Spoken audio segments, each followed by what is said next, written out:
Ever wondered where it all began? I'm talking about the very, very beginning. The book of Genesis, the first book of the Bible, tells a story that has captivated people for thousands of years. It's packed with drama, family sagas, and foundational myths that have shaped so much of our world. So, grab a snack, get comfy, and let's dive into the epic tale of Genesis. It all starts with, in the beginning, God created the heavens and the earth.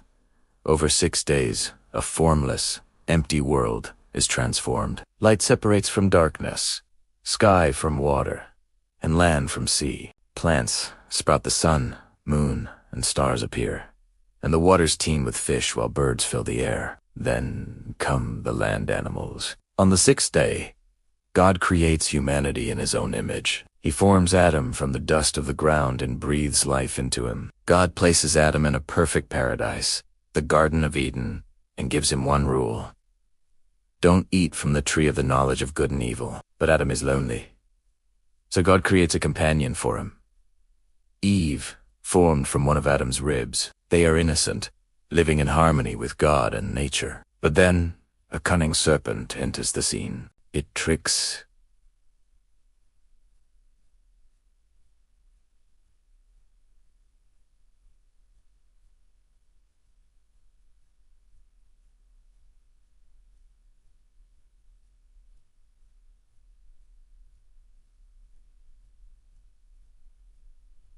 Eve, questioning God's command and promising that the forbidden fruit will make her wise like God.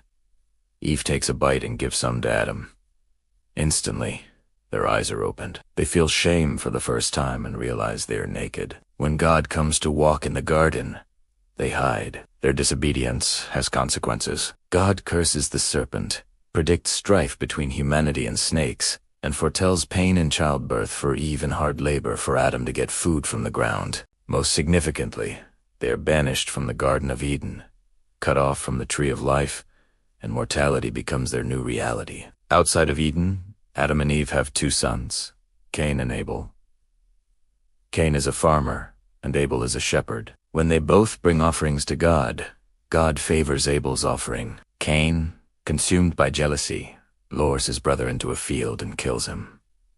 This is the first murder. When God confronts Cain, he famously asks, "Am I my brother's keeper?" Aspunisman Cain is marked and condemned to be a restless wanderer on the earth. Adam and Eve have another son, Seth, and humanity begins to multiply. But as generations pass, the world becomes filled with wickedness and corruption. God is so grieved by the state of humanity that he decides to start over with a great flood. But there's one man who finds favor in God's eyes: Noah.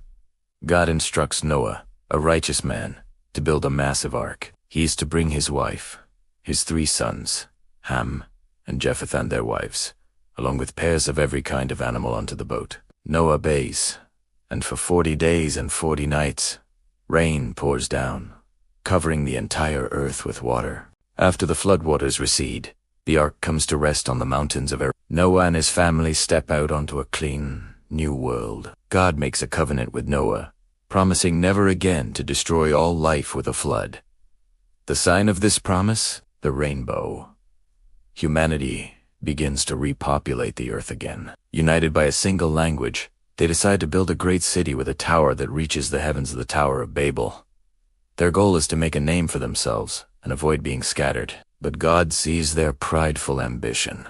To thwart their plan, he confuses their language so they can no longer understand each other. This forces them to scatter across the face of the earth, just as God intended. Now, the story zooms in on one particular family line, starting with a man named Abram. From the city of Ur, God calls Abram, telling him to leave his home and family and go to a land that God will show him. God makes an incredible promise. He will make Abram into a great nation, bless him, and make his name great. Abram, at 75 years old, trusts God and sets out with his wife Sarai and his nephew, Lot. They traveled to the land of Canaan, the promised land. But there's a problem. Abram and Sarai are old, and they have no children. How can Abram become a great nation? Sarai, impatient, suggests that Abram have a child with her Egyptian maid Hagar. Abram agrees, and Hagar gives birth to a son named Ishmael. But this isn't the child of the promise, and it leads to a lot of tension in the family. Years later, God reaffirms his covenant. He changes Abram's name to Abraham, meaning father of many nations, and Sarah's name to Sarah, meaning princess.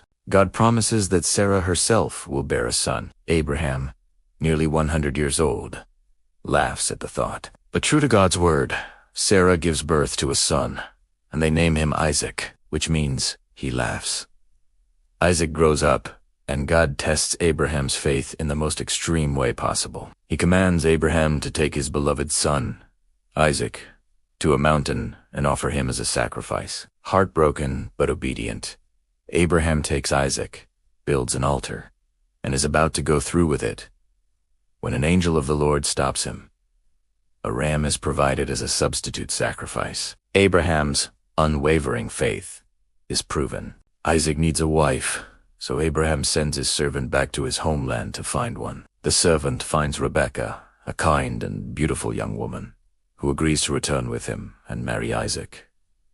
After many years, Rebekah gives birth to twin boys, Esau and Jacob. Esau, born first, is a hairy, rugged hunter and his father's favorite. Jacob is a quiet man who stays at home and is his mother's favorite. The rivalry between the brothers starts early. One day, Esau comes in from the field, famished, and sells his birthright inheritance and blessing of the firstborn to Jacob for a bowl of lentil stew. Years later, when Isaac is old and blind, he plans to give Esau his final blessing. But Rebekah overhears and devises a plan for Jacob to steal it. She dresses Jacob in Esau's clothes and covers his arms and neck with goatskins to feel hairy. Jacob tricks his blind father and receives the blessing meant for Esau. When Esau finds out, he is furious and vows to kill Jacob. To escape his brother's wrath, Jacob flees to his uncle Laban's house. On the way, he has a powerful dream of a stairway reaching to heaven, with angels ascending and descending on it. God speaks to him, renewing the covenant promises made to Abraham and Isaac. When Jacob arrives at Laban's, he falls in love with Laban's younger daughter, Rachel. He agrees to work for Laban for 7 years to marry her. But on the wedding night, Laban tricks Jacob and gives him his older, less favored daughter, Leah, instead. Jacob is furious, but Laban says he must work another 7 years for Rachel. Jacob agrees and ends up with 2 wives.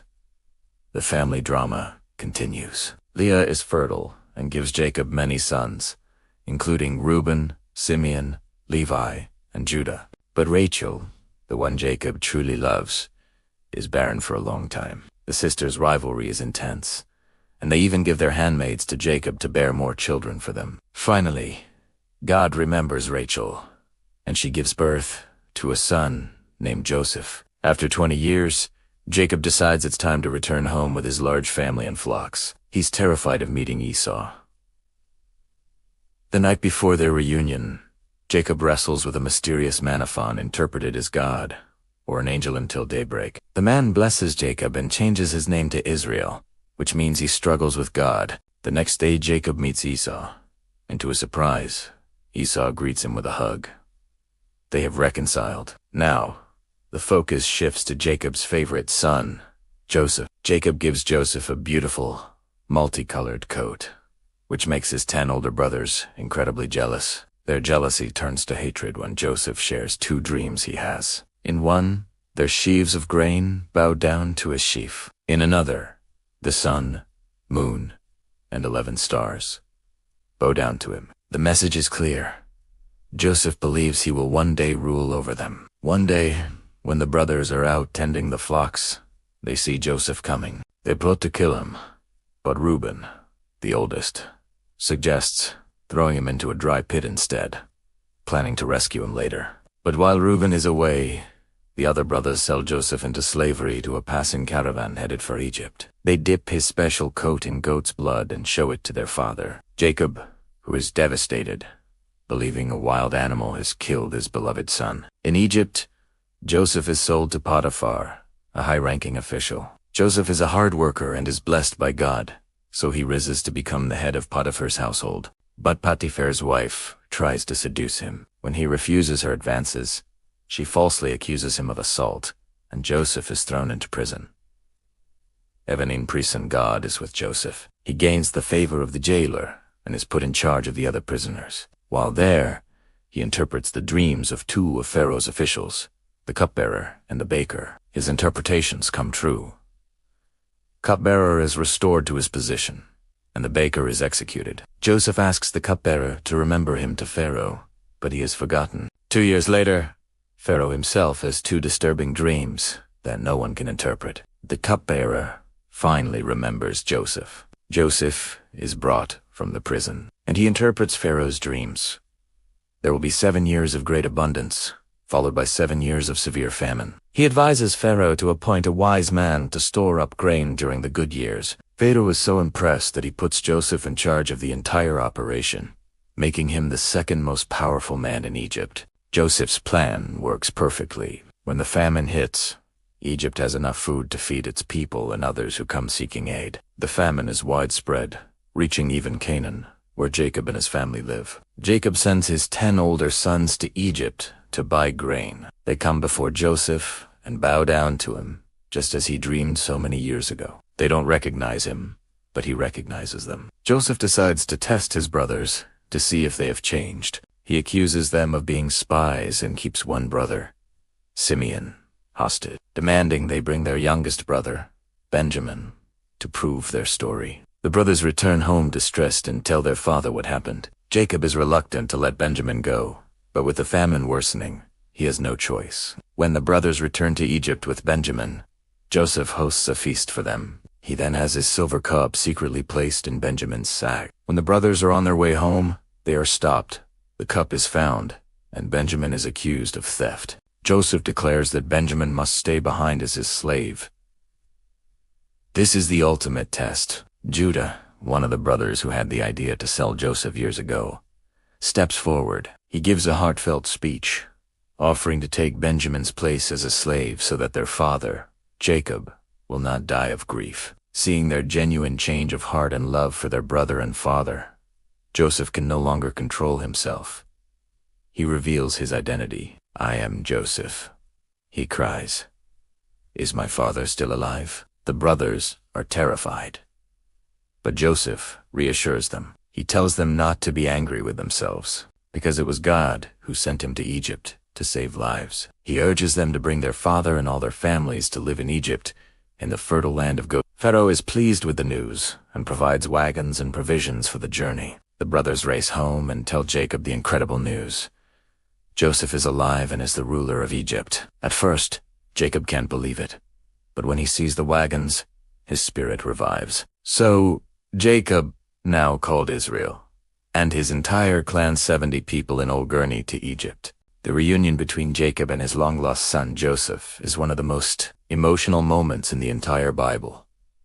The family settles in Goshen, and they thrive. Before Idias, Jacob calls his 12 sons to his bedside and gives each of them a prophetic blessing, foretelling the future of the tribes that will descend from them. He gives a special blessing to Joseph's 2 sons, Ephraim and Manasseh. Jacob dies and is taken back to Canaan to be buried in the family tomb. Joseph lives to an old age, seeing his great-grandchildren. Before Idias, he makes his sons promise that when God leads them back to the promised land, they will take his bones with them.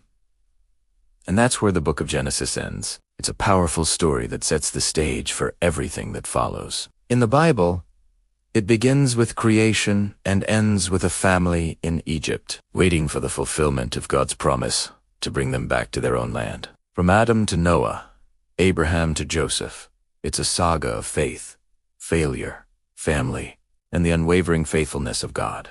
Thanks for journeying through Genesis with me today. If you enjoyed this, be sure to hit that like button and subscribe for more deep dives into epic stories. See you next time.